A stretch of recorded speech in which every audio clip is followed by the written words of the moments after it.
It is my joy and high honor to welcome one of our own, the Honorable Stacey Abrams, to be in worship with us today. Stacey and her family came to St. Mark during a very crucial time in the life of this congregation. It was at the height of the AIDS epidemic when many people that lived right around this neighborhood, many of you know a lot of folks that, and were here at that time, were dying of AIDS. And St. Mark was one of the only churches in town that was willing to do funerals for people who had died of AIDS. And we're really proud about that. And we look back now, we know that we were on the right side of history for that one, for sure. And during that time, 1990, I believe, to 1993, one of the most pivotal moments in the life of our congregation happened. The miracle on 5th and Peachtree, and the Abrams family was there as part of that amazing moment that transformed this congregation and made us what we are today. Leader Abrams was in the Georgia House of Representatives from 2007 to 2017 and served as the minority leader from 2011 to 2017. She was the first woman in either chamber to serve as leader of the party. I first met Leader Abrams in 2015 when I was mounting my first campaign for State House of Representatives, and she gave me a really valuable piece of advice at that time.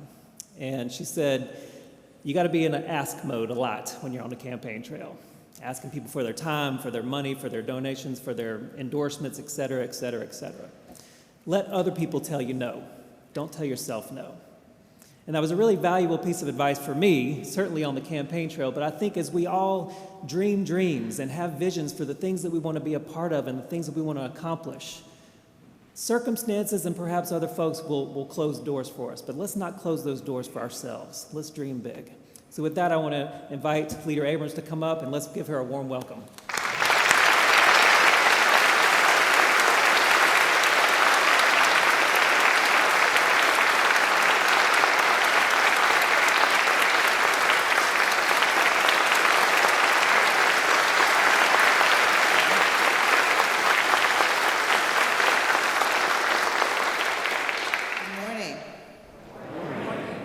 I bring greetings from my parents, the Reverends Carolyn and Robert Abrams. They wanted to be here this morning. My mom, unfortunately, has been ill, and so I ask that you keep her in your prayers. My father is spending each day at the hospital visiting her and hearing all the things he's doing wrong, so keep him in your prayers as well. When we moved here in 1989, it was when my parents accepted their call to ministry. And they told us they were going to move us from Gulfport, Mississippi to Atlanta, Georgia. I was starting my 11th grade year in high school, and my mom and dad sat me down before they made the decision and said, we're gonna move if you're okay with it. But we know you're just starting the last 2 years of high school, so we can wait if you need us to. And I said, do I wanna stay in Gulfport or move to Atlanta? I'm good, we can go, we're good. And so we piled into our car and drove from Mississippi to Georgia, moved into a tiny house in Decatur, because when my parents applied to Emory provides housing. The Candler School of Theology would provide housing. They didn't realize that my parents had their own congregation. I'm the second of 6 children, and there was no on-campus housing that accommodated that many people. And so we lived in a house on Craigie Avenue. I tell you all this to say that we lived in Decatur. We did not live in Atlanta. And when my parents were looking for our church home, we had converted to Methodism when I was 12, but we had always attended a church that was predominantly African American. When we came to visit St. Mark for the first time, it was after my parents had taken us to visit other churches. And this is not a community that lacks for churches, that lacks for Methodist churches, that lacks for a spirit of giving, but there was something different about St. Mark. It was small. The edifice was big, but the church congregation was small, which was much like what we grew up with in Mississippi. It was kind, which was surprising to me because the people I was in service with did not look like the churches I'd attended, and I'd had some difficult experiences in my schooling in Mississippi, and so my expectations were different. This was a kind church. This is a welcoming church because not only was it welcoming to my family, but there was an El Salvadoran community, an immigrant community that needed a church home, and St. Mark loaned its facility for those church services. And so again and again, as a young person, I watched this congregation that looked nothing like my expectations live the gospel I had been raised to believe. But it is that miracle that I heard Josh reference that really transformed my understanding of this church. You see, growing up in southern Mississippi, there are conversations you don't have. You don't talk about homosexuality, you don't talk about identity, you don't really spend a lot of time talking about the complicated conversations that face us every day. And so I'd grown up not having discussions about these issues. Not because my parents said they wouldn't talk about it, it just didn't come up.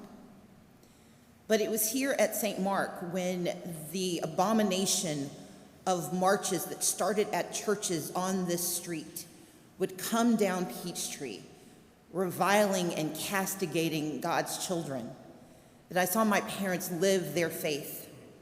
When my parents and the other members of this congregation came together and we stood out on those steps holding up signs in retribution to those who were trying to take away God's grace, and we said, God loves gays, God loves you, you are welcome here. In that moment, it was this tiny black family, this predominantly white church, this non-English speaking El Salvadoran community, all standing there holding signs saying, welcome. That to me is the epitome of what my faith tells me to be. And that is why I will always be a member of St. Mark United Methodist Church. Because you will forever be the place where, as a young person, I had a chance to truly understand what a living faith looks like. It is one thing to post on social media, to whisper to your friends, but it is quite another in the face of scorn, in the face of a challenge to what you think you're supposed to do, to stand up and say, this is not right. We must do something else. It is that spirit that drives me today. It is why I am doing some other things. And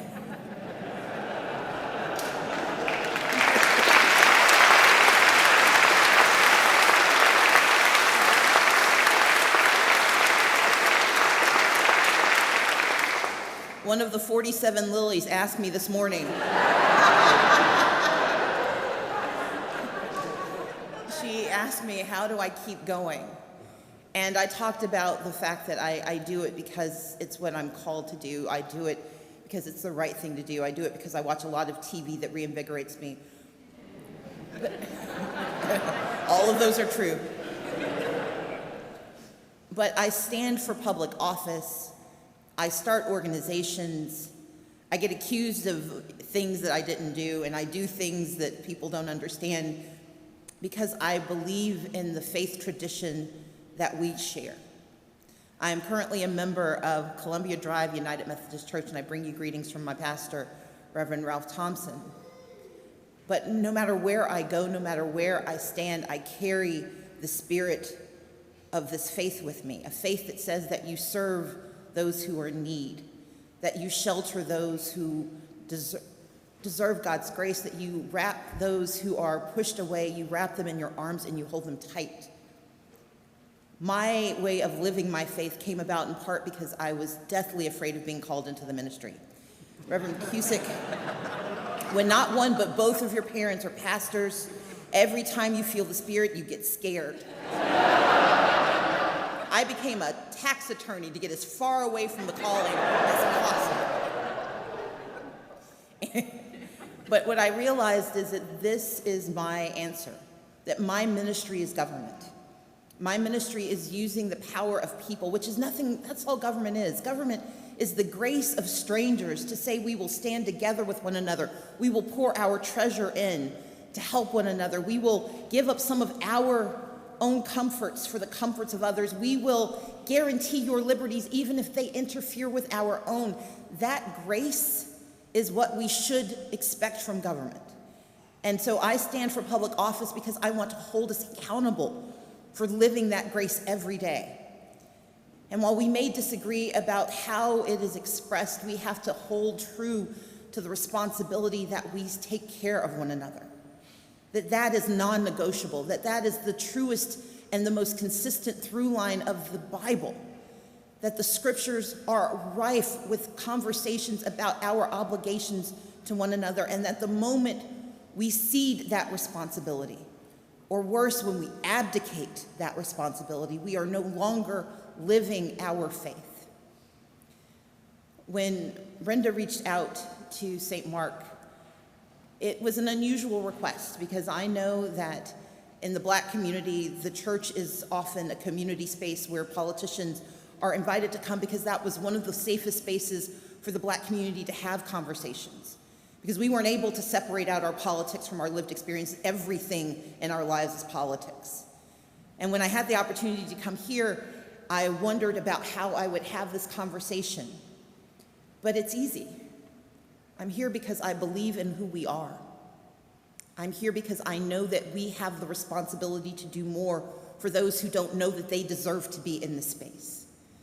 I grew up with parents who live their faith every day. They said you had 3 jobs: go to church, go to school, and take care of each other. Go to church because our church is the place where you ground yourself in something larger than who you are, in the Creator. But they also taught us that your faith is a shield to protect. It should never be a sword used to strike others down. They told us to go to school because they understood, having grown up in abject poverty in segregated Mississippi, that education is transformative, and that when you have access to it, you have access to a world you cannot imagine. And they told us to take care of each other. One of the reasons my parents chose St. Mark was that St. Mark had a homeless shelter at the height, not only of the AIDS epidemic, but at the height of the homelessness crisis. They had a homeless shelter for women and children who were too often turned away from homeless shelters in Georgia. And there was a soup kitchen that every Saturday fed everyone, called the Breakfast Club. My dad would make something he called slop. And it was delicious. We have no idea what went in it, and I believe that that's better for everyone. But it was a meal that was hearty and filling, and what he delivered with every spoonful was not only food for people's bellies, but he gave them a sense of belonging. And I watched my father do that every Saturday, rain or shine. My mother helped run the homeless shelter, talking to women who had been victims of abuse, who'd been told that they had made too many mistakes and that they were no longer welcome where they were. She took in children, and I watched this church shelter in real time and in real ways the lives of others, and I want to be a part of that legacy. And so I'm here to say thank you for inviting me back. I'm here to ask you to remember always, in the darkest moments and the hardest times, when we are so polarized by what we think the Bible tells us, that we have living examples of what we are called to be. And I'm asking you to think about November not just as a political moment, but as an act of grace. We speak for those who do not believe their voices matter. We speak for those who have had their voices silenced. We speak for those who don't know what to say. And in those spaces, when we take that time, when we show up and when we bring others with us, when we tell them, yes, you too should be heard. Yes, you too deserve to be seen. Yes, your needs are just as real and just as relevant. It is a part of the legacy of this church. It is a part of the legacy of John Wesley. It is a part of the legacy of Christ. And I am honored to be in that journey and in that legacy with St. Mark. Thank you so much.